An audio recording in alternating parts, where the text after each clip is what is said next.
Oh, this is a great bit. This is in the construction yard when you're trying to head towards the Duke Dome. Oh, that's the new railgun. We haven't really shown that thing a lot. It's really awesome. It shoots through walls, shoots through aliens. Oh wow, I didn't even know we were going to show this thing before the game launched. This is one of the new weapons. Hi, I'm still Randy Pitchford, president of Gearbox Software, executive producer of Duke Nukem Forever, and I'm here to show you some clips of this new great video game and talk about it a bit with you.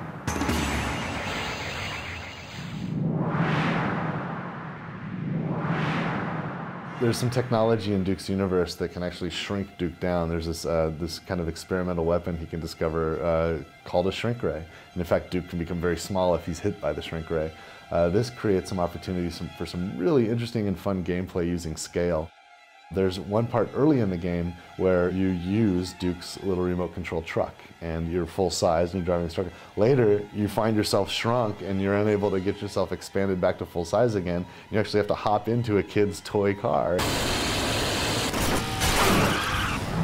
and drive that around the casinos of Las Vegas trying to get back to the particle expander so you can become full size.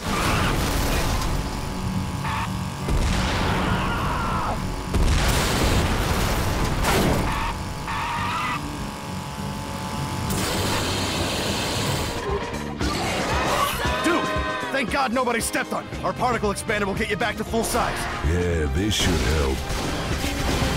This concept of scale is played with multiple times. One of my favorite moments is when I'm in the Duke Burger. Oh, we're inside Duke Burger.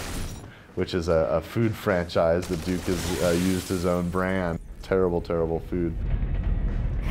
But inside Duke Burger, you become small, and then something as simple as a grease trap on a grill becomes this like horrible obstacle that you have to avoid, and you find yourself jumping across the hamburger buns on the grill so as not to be cooked like a hamburger patty. When you're mini Duke, these guys are impossible to beat. You got to figure out a way to get them down. Aliens, beware! Later in the game, Duke gets his own mitts on a shrink ray gun. Oh, the Shrinker's so epic. You just step on guys. I love it. Nothing's more humiliating than getting stepped on, so it's one of my favorite guns in multiplayer.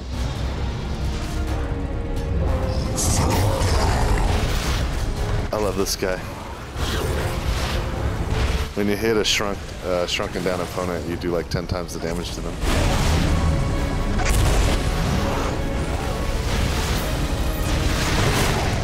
Ooh, nasty.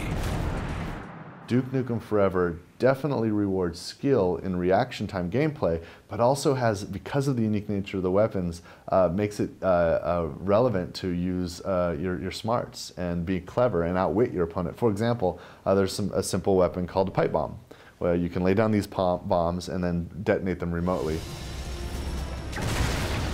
One of my favorite tactics is to find a place where there might be a security camera kind of looking at an area, and I'll hide some pipe bombs in the area, and then I'll go to where the monitor is seeing that camera, and I'll watch the scene, and then when the enemy comes by, I blow them up, and I've kind of like tricked them.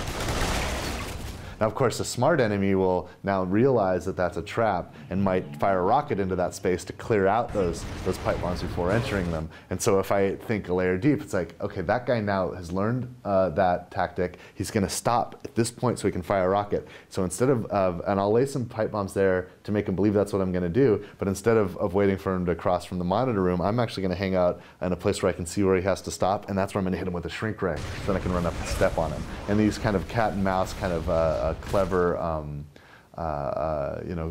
more of a cognitive game of wits kind of emerges from it, and it makes the experience a lot of fun even for new players.